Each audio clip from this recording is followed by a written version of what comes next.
Welcome to episode 3 of Into the Foxhole. Oh, excuse me, episode 4. Is it episode 4? It is episode 4 of Into the Foxhole. We're back again for another week of, themed podcasts where we talk about things. This week, Craig and I are going to talk about game IPs that we want rebooted, remade, brought back, reimagined, whatever. What have you. So if you have any... Yeah, I mean, it's a good topic to talk about. I mean, everyone has that special game from back in the day, maybe looks kind of grimy, looks kind of like a yuck. You don't really want to play it anymore. That's too ugly. I mean, not to say that graphics make the game or anything, but I mean, sometimes you want to look at something nice. No, you speak for yourself. They do make the game, Craig. They make the whole game. They make the whole game, Craig. I'm just saying, I can't play an ugly game, Craig. I'm one of those dudes who's there's a lot of haters out there for the Final Fantasy VII remake. There's a bunch of haters, man. I'm waiting for it. I want it. I'll play Final Fantasy VII needed a remake for so many reasons because their kids look like horse hooves. So we could just first talk about before we get in. Got those hourglass arms and legs. The fuck is that man getting circulation to his body, bro? Wrong with it? Where got the tiniest wrists, tiniest elbows. Make no sense. Thought that man was talking to a garbage can. but we'll get into. Just before we get into our personal wants to either be remade, reboot, we'll get for the reason behind why anybody would even want such a thing. I feel some games during the time period they were made, they were unable to convey the concept that was the point of the game. They were unable to maybe convey it as clear. Yeah, and maybe with limitations.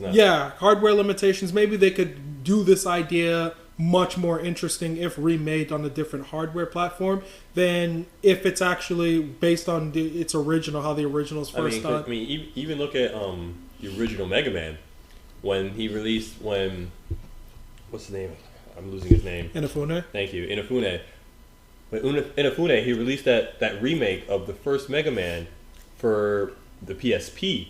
Well, it's like Mega Man Power. Yeah, he said that was his Power Up. Yeah, he's like that was his original. That's what he wanted Mega Man to look like. He wanted it to be like this whole chibi kind of cutesy sort of thing. Yeah. It's not his fault that it kind of evolved the way it did because that's what he was limited to. He didn't have the yeah, but he wanted it to look like how it looks like. If you haven't seen Mega Man Powered Up, it's super chibi, super colorful and bubbly and artsy and all the bad guys are like, oh yeah, I'm gonna get you, Mega Man, things like that. And that's what was that's been said by many developers.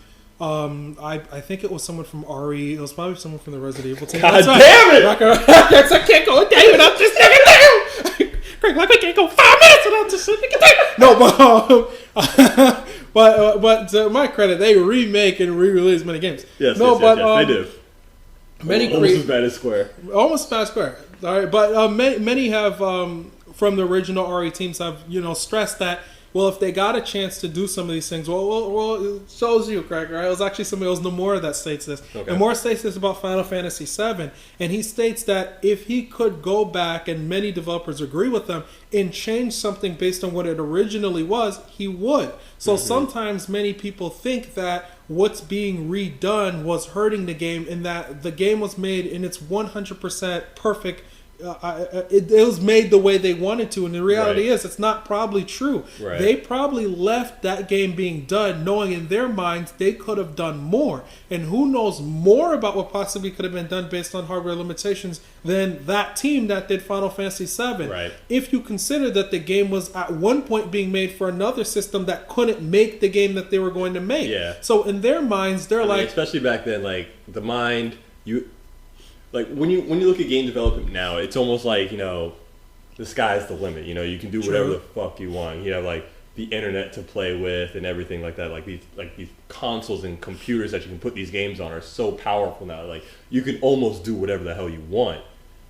Back then, it wasn't the case. You had limited hardware space, limited disk space. It was very confined.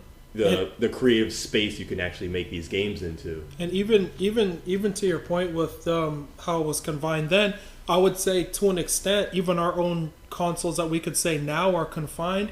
If you consider that, let's say there's a concept that somebody is thinking of that can't be feasibly done on the hardware currently, is no different than the concept that somebody had years ago couldn't be done on the hardware they currently have. Right. So in order for them to have that open world Final Fantasy, 7 with an airship and all these other things, they needed the space that they didn't have in the current system they were using. Right. So when they moved the project over to PlayStation, they now had the thing they could make. So by default, that means that, well, they were going to leave that development knowing that they could have done more. Mm-hmm. So if they were going to leave that knowing that if we had Final Fantasy VII on the N64 and we never had it on the PlayStation, in their minds, they would have left there knowing that we could have had this open world and then we could have had all these other things. I mean, granted, you're making a game up until what you know, what the hardware you're given. You're not making it to any hardware that was never given to you. But you know in their minds that Final Fantasy VII on that hardware opened up what they could do. And that opening up what they could do is probably leading to more ideas that were probably left on the cutting room floor. So they were given so much space to say, make this game and make it the way you want to make it. So now they're able to have these crazy cinematics and this amazing sound and this open world and this really long story, and they're able to do things they weren't. Mm-hmm. But so there's stuff that they probably wanted to do that they couldn't. It's the same thing you might say with Kojima, especially Kojima. If you look at Metal Gear and Metal Gear 2 compared to Solid, it's like the Solid series is completely on a whole nother planet compared to the Gear. And it's almost as if, that Kojima himself feels he would have wanted to go back and make Metal Gear 1 and 2 the way he made the Solid series. Especially since he went back when they did the one that was on 3, where they give you Metal Gear Solid, where they give you Metal Gear 1 and 2. He remade how the sprites look like and made them fit the way you know them to look like. Right. So part of him is almost like saying, if you just gave me a chance to remake Metal Gear, I would not make it the way you played Metal Gear. Right. So in a remake, it's okay to have a change. So can you just cross that off the list real fast? That of course we want Metal Gear and Metal Gear 2 yeah. Cross that off. Look. Happening. That's easy. That's easy right there. Happening. But I mean, again, I want to go to the counterpoint. I mean, we don't. Sure, it's all well and good. These designers have these great ideas for these games. But I mean, there's a man out there named George Lucas. Who has this thing about perfecting a project, and by perfecting it just means adding useless, meaningless shit and things like that. So I mean, there is a dark side. The Force. Like I said, Metaglorious. Oh damn it! I didn't even mean that. I like how you said the Force. I didn't even mean. Oh god. He's the dark side. there is a dark side, but there's an evilness that can come to remakes, in the fact that they can add things that aren't necessarily needed to an already complete beast. But I'm always open. I'm open to the possibilities of the developer completing their idea very much so. And presenting a project the way it was meant to be told. Because who knows?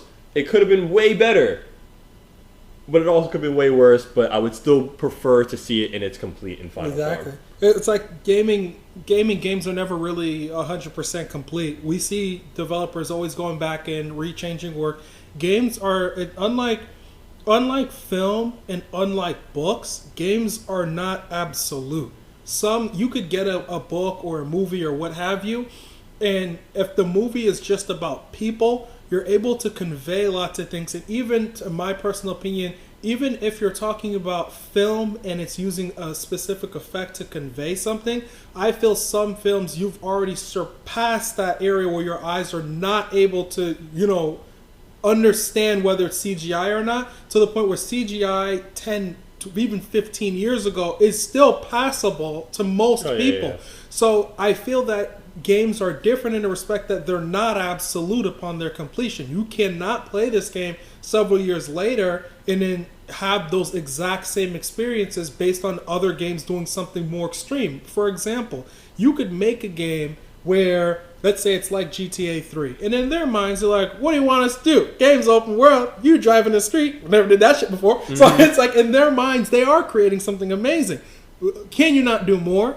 Can you not walk into a building? Technically now you can. You not shoot it like a plane down? I mean, yeah. Can you not go to space? Though I'm exaggerating it, I'm trying to give a crazy example to say more can I not dig to the Earth's core?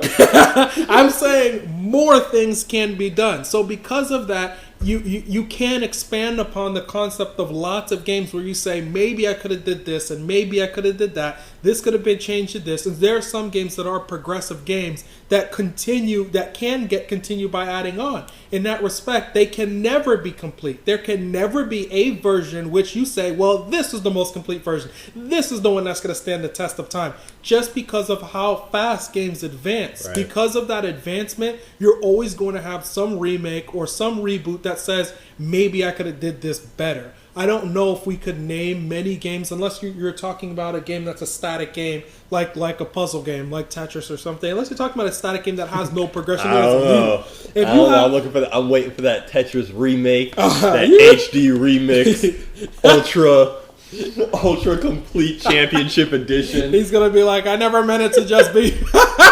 I never meant it to just be 4 blocks. He wanted that shit in a 3D plane. Thank you. That man was like, I never meant it to be 4. He wanted those blocks to move on an X, Y, and Z axis. Like, this man had dreams. He needed to be serious, man. Like, you clear a road? No, you clear a fucking square, man. This man wanted it much more epic than you might have thought. Turns out it was supposed to be like War of the Worlds. This man wanted something else.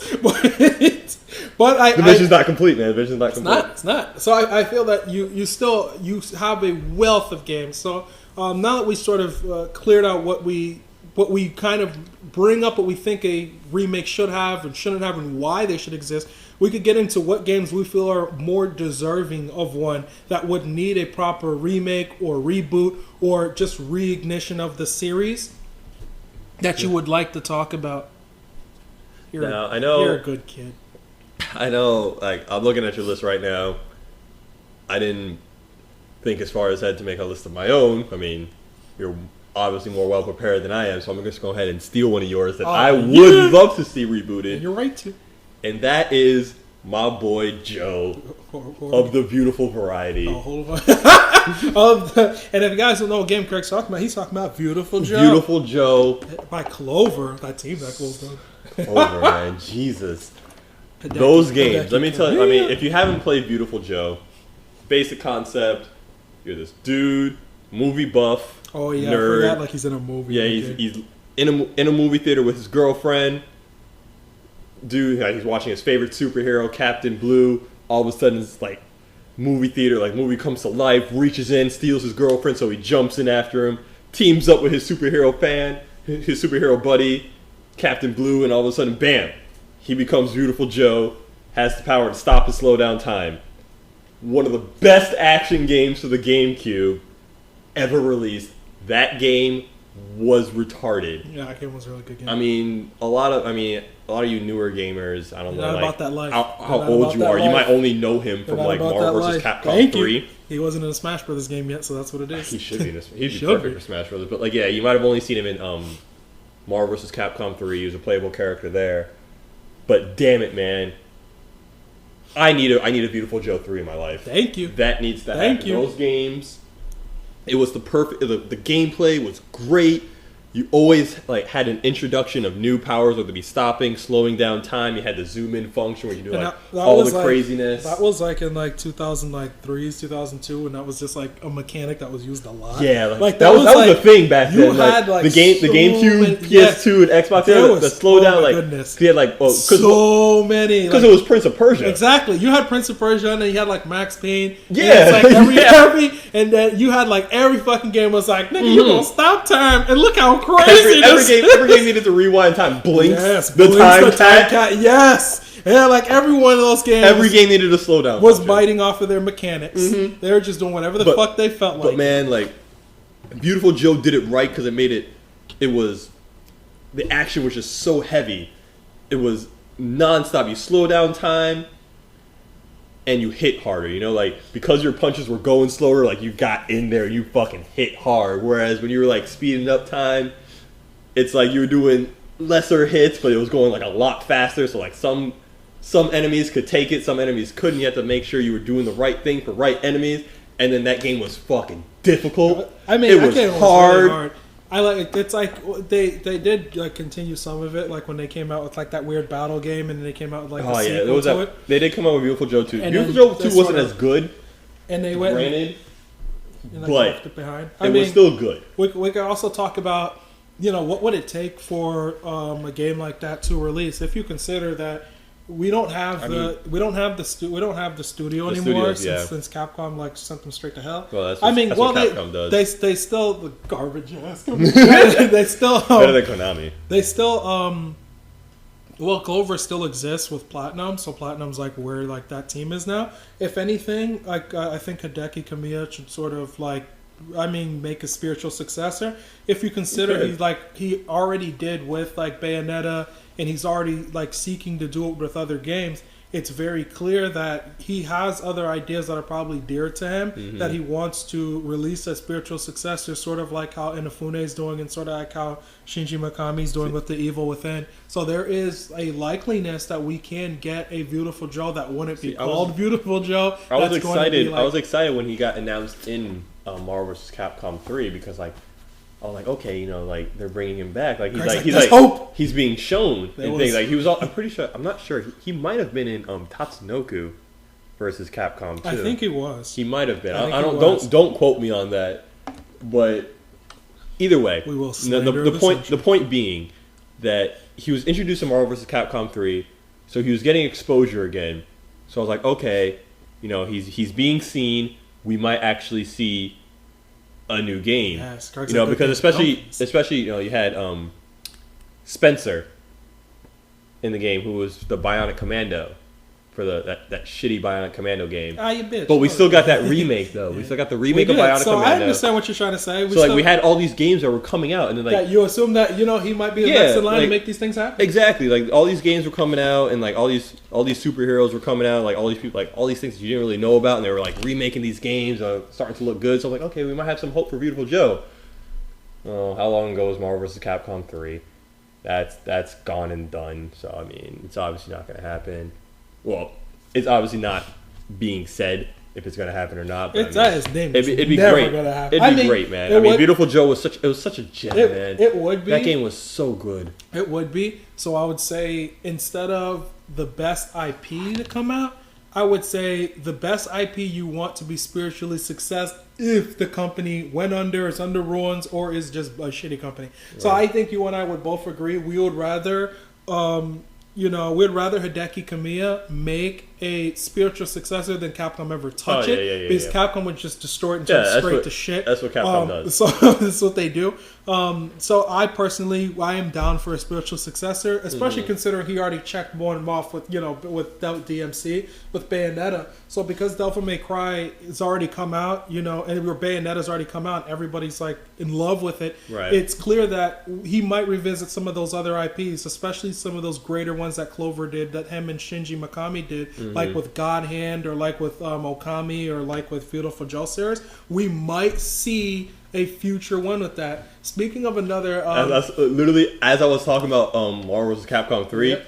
I was thinking about another character that showed up in that game. I was like, that'd be a really good game to come back to. But then I got so caught up in talking about Beautiful Joe that I forgot about it. But then you mentioned it, and that's Okami. I love Okami. Okami was a great game. Okami's like a game that redone. I remember everybody was just fucking begging for this game for the Wii, and so when they did like make an HD version for the Wii with the like Wiimote controls, it was sort of like the game made itself. Like everyone saw the game happening on that system. As to why they didn't continue, I mean, it's up to them. I don't know if they got the same reception that I think many people thought the game would get, but that's the same thing with a lot of the older titles that Capcom produced. Like, we have fond memories of a lot of those games, but some of those games weren't the critical successes I guess Capcom wanted them to be, that didn't lend to getting future series. But I guess you can say that for Beautiful Joe 2, Because I mean, Beautiful Joe sold enough to warrant a sequel. Yeah, clearly. But like my last one, like, I don't want to dwell too much on Beautiful Joe, but damn if that game wouldn't look fantastic in HD. Oh my goodness. My God. The art direction in that game would really look that really, cell really, shading, really man, would have looked fucking phenomenal in HD. I mean, if we wouldn't have Hideki do it, which that's the only way I really want it done, just by a spiritual successor, it would be interesting to possibly have CyberConnect do the game. The people who did Naruto. Could you imagine? If CyberConnect did like CyberConnect like mastered that shit. Those games, amazing. I mean, you had to double take. I'm sorry for all you who like those games. Those games were okay. They were okay. But damn it if they didn't look fantastic. They looked better than they played. Holy shit, those games look fucking good. They took cell shading to a level that I didn't even know it was conceivable to make cell shading look as good as they did. Beautiful games. There was no like garbage cropping or anti-aliasing or jaggy. I mean, it some was, jaggies, but it was still incredible for what you were seeing. So I didn't know you could make cell shading as good as they did.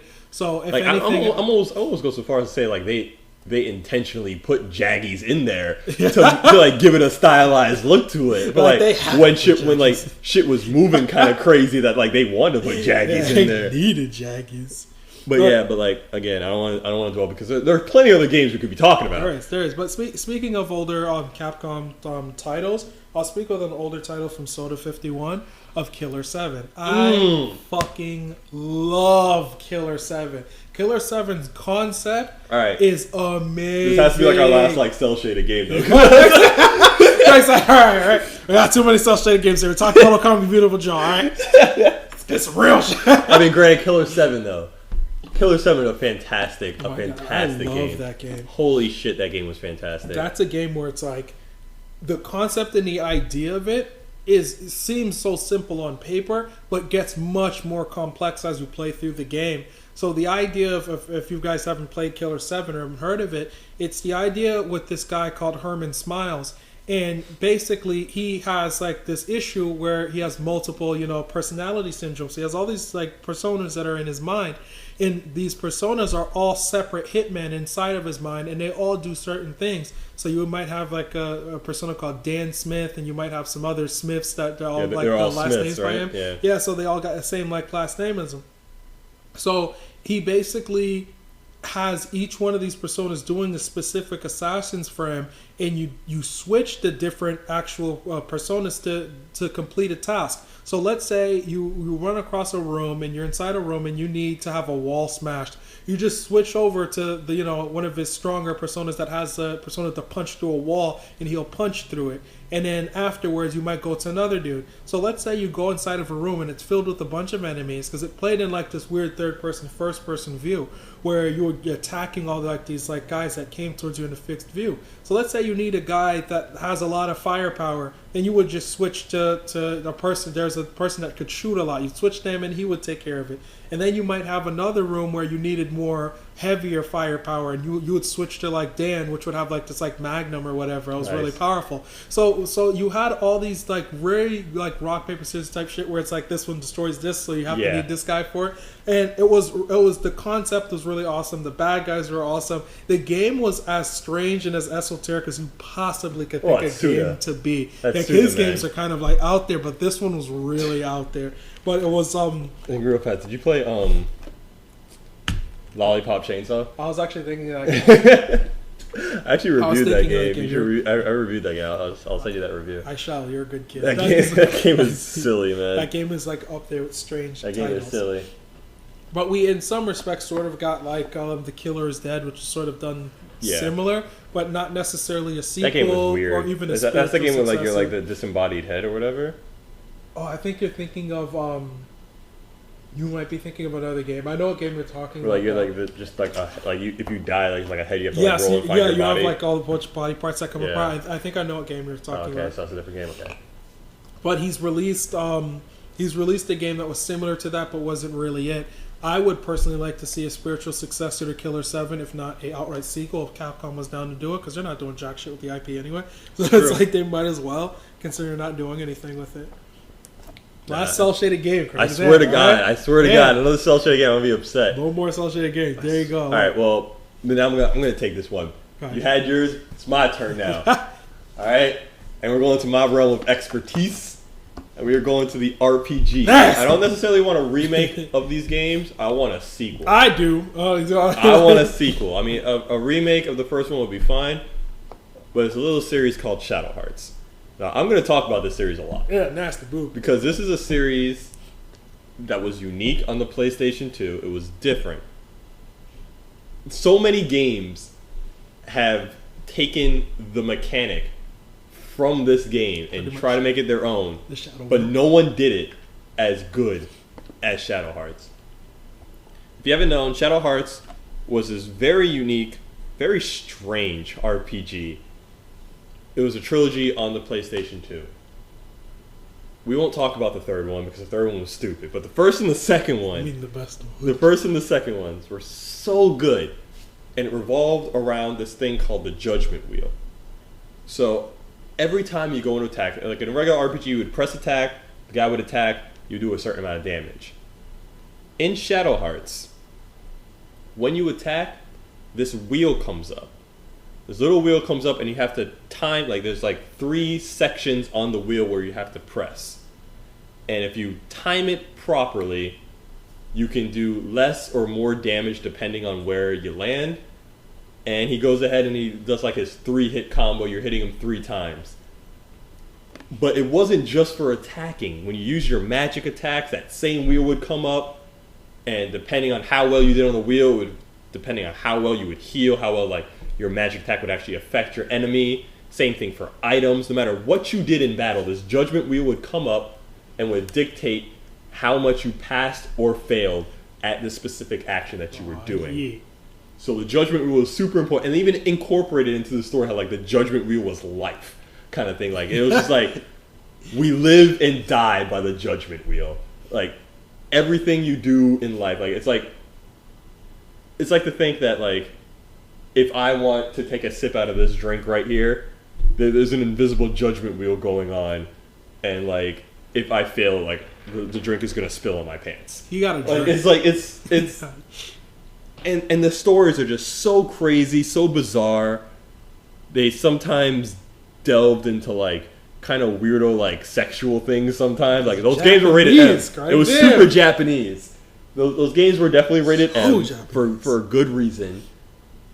But the amount of detail and the amount of like thought they put into everything in that game, especially in the first one. I remember a good friend of mine was one who introduced me to it. He showed me, and the reason why he told me he loved this game is that you can look at any item in the game, from like the basic potion to some random item that's like just sellable in the game. It would have a description of like what the item was, where it came from, why it holds this certain power that like heals you, or like even if you don't know what the item does, it will give you a description of like where it came from, like kind of a vague idea what it did, and then you can try to use it yourself and maybe it might do something good for you. But the amount of thought and detail that went into this game was just astounding. And then with the gameplay behind it, with the timed hits and things like that, even though I guess like timed hits have been done in series, like I guess I can say like the original Super Mario RPG, sure timed hits have been done, but never to this extent where it was the main focus on everything you did in a battle. So would you want this to have a proper remake, reboot? Do you want this, because it sounds like you want this to have a straight sequel? Honestly, don't try to change it. The concept. I would prefer a sequel, because the first and the second game, I mean, if you wanted to remake the first and the second game, fine. It's great. Like it's what I like about it too is it's a nice alternate history story, because like it always takes place during some sort of point in history. The third one seemed like it would have been most interesting because it took place in America. You met Al Capone and things like that. Yeah, and had like a mafia thing going on. Yeah, it had an extreme mafia thing going on. That was the most interesting thing about it. Everything else sucked. But like even in the first and second one, there was always like some historical element. The first one took place in, I'm pretty sure you were in China, and you went to Japan for a little bit, and then the second one you were in Europe. So like it was very like a nice, cool alternate history with like demons and like specters and things like that, with like magic. If like magic were to infiltrate our world, what it would have done and things like that. So it's like it was really interesting. So like a remake would be fine, but I would honestly prefer a sequel to the story of the characters in 1 and 2. All right, because 1 and 2 had like their set characters, and like you're following the story of Yuri, the main character, and then 3 they just abandoned all that to like give someone else a chance. For just so we can get a good understanding about how this would actually get done, since Midway is no longer like in business, and I'm not even sure they own like I'm pretty sure the IP might have got either I don't even know lost who with owns them. the IP. I don't know that who thing the fuck got owns the lost IP. somewhere. Exactly. Now, That's just in limbo. Would you actually rather have what studio would you want to take over this IP? Ooh, that's interesting. Because there's a lot of good key studios that would probably do it respectable. Oh man, who did Child of Light? Oh, Ubisoft. That's who. Yeah, was it just Ubisoft? It was a certain team. It was like one of their. It was a certain teams. team. It wasn't just Ubisoft. Let's not do that. It was some smaller team within exactly Ubisoft. that team though. It might have been Montreal. They know how to make an RPG. And I think they can create a world unique enough to pay respect to the franchise. If I were to say anybody, I would probably say that team. I am surprised. I'll tell you guys right now, I am shocked that Craig Woodhead said that. I thought that man was at Square, Capcom. Nah, man, no, not Square, not Square. Atlas. Square. I mean, what was the last? I mean, Atlas would probably be the only other one. Oh, okay. Well, Atlas would be a good second. Okay, it's a good second, but like Atlas has their thing, man. Atlas has their. I mean, I shouldn't say they have their teams do a lot of good. They do a lot of good stuff. But like they need to make Persona. I don't want them to stop making Persona for Shadow Hearts. It's not that big. Well, I mean, it'll probably be in one of their like other internal Atlas is a good studio to do it. Level 5 would be a good studio to do it.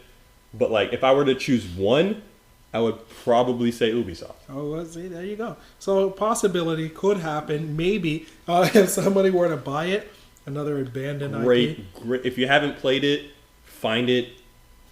At least 1 and 2. Don't touch 3. Don't touch 3. It's not that good, but 1 and 2, definitely. They're must plays for sure. All right. Another series I would definitely like to talk about. Definitely goes up there. Would possibly be Zone of Ender series. Oh, Zone of Ender series. Like the ultimate mech game. Yes, and I bring this up because Kojima-san is no longer going to be doing the Metal Gear Solid series. He's no longer going to be at Konami. So because of that, it's a mystery of what's going to happen with each of those series. But more so, it's a mystery of will we ever get a respectable third game from Xenosaga. Or Xenosaga from Zone of Enders. I'm actually looking at Xenosaga when I said we'll get to that soon. But I personally think that a third Zone of Enders game would be amazing, but it would possibly be better if Kojima makes this his actual first title that he releases under himself. If he releases a title and makes this his first spiritual successor after Metal Gear Solid, I would definitely like it to be the spiritual successor to Zone, because I don't know if Kojima will jump into making a military third-person type game in an alternate universe. I don't know if he'll jump to do that after post-Metal Gear Solid 5, as much as I think he might do Zone of Enders, or even possibly a horror game that would be whatever we'd see the successor was to PT or Silent Hill. Since Kojima had interest in that, Zone of Enders could be done really, really well, either completely rebooted or it could be done clearly better as a spiritual successor, like we were saying with Beautiful Joe. Absolutely. So I may not be saying that I want the IP in general to come back as much as I'm saying I want the creators to the IP to make another mech game in the same vein that Zone of Enders was made, simply because under the current condition of either with Midway or with Capcom or clearly now with Konami, that those things physically can't be done. But we do know by example of other, developers that we could still get the concept of what those games were. And that's really what we love about those. Never mind the actuality. And if you see the title of this podcast saying, IPs that we want rebooted, kind of see it as concepts we want to see rebooted. Because at the end of the day, we really want to see what they would have made versus just the name on the box. Because literally, because there are a lot of mech games out there, man. There are a lot of mech games out there. But Zones. I mean, I have never played a mech game where I just felt so much in control and so badass piloting like a Gundam. What essentially is a Gundam. Pretty much. And you just felt so cool. Like it was literally the controls, man. It was the control of that game was so good that I never was doing something I didn't want to do. I was in complete control of my mech, like scooting around, freaking jumping around, like fucking slashing the dude, like shooting my little gun at him, like that game was too fucking good, man. That game is it's pretty much like a mech-based like DMC in terms of how you sort of like played and did action stuff with it. When you have a series that's like Zone, where it's like the second one just absolutely took off and felt so great, and though successfully, financially didn't do as well, you still have many game fans wanting that type of, mech action and wanting that type of game again. We've had other games that I would say had good mech controls that felt like similar, like games like Chrome Hounds, this like really old Sega game that came out for the 360, which is actually a really good game in terms of feel. Yeah. Same thing with Lost Planet, where Lost Planet, the mechs in Lost Planet feel balanced and good, but with Zone, it's clear that he's aiming for a different type of mech. So the mech in Zone is similar to what you might see from a Macross Plus or like a Gundam, where the mechs that you see inside of Lost Planet, I wouldn't really put it in that series because they're much slower. You don't have that same type of controllability with them. Where it's like in Zone, it's more stylistic and exaggerative in terms of how you attacked and did these type of crazy moves. Kojima was already working on a Zone of Enders 3 that got canceled. Like the rest of Konami's fucking shit. No, that's what they do, man. Yeah, garbage. That's what they love. They love to make people hurt. But the destroying of Zone of Enders 3 is something that very much tells us that somebody wanted this game at some point. He was working on it at some point, and that we can get Zone of Enders. We can get a mech game that was like Zone of Enders 3 in the future by Kojima, either kickstarted or somebody else purchasing it and buying it. I can definitely see it. I can definitely see a Kickstarter for Zone of Enders 3. I can see that happening incredibly. Let's check Kickstarter right now. But I mean, there's just so much to talk about in terms of what games we want rebooted, because I mean there are so many franchises. I didn't even think about Zone of Enders, and you just brought that up to me, and now I wish I could talk about this forever, but we can't. So again, we're gonna take this into a part 2 next week. We're gonna join you guys next week for part 2 of this, where we talk about more games we would like to actually be reintroduced, rebooted. That's right. It's going to be a 2-weeker. Next week, that serious. We will discuss other IPs that we likely would want to see remade, like to see rebooted, or want to see reimagined, I would say. Oh, you know it. And again, if you have any sort of game that you want rebooted, that you want remade, whether it be for that shit looks ugly, or man, it would be great if they can get their full idea out there, go ahead and put it in the comments below, all that good shit. You know what to do. You've heard this spiel before. Do your shit. I'm Craig. I'm Edwin. We'll see you guys next week. Yay.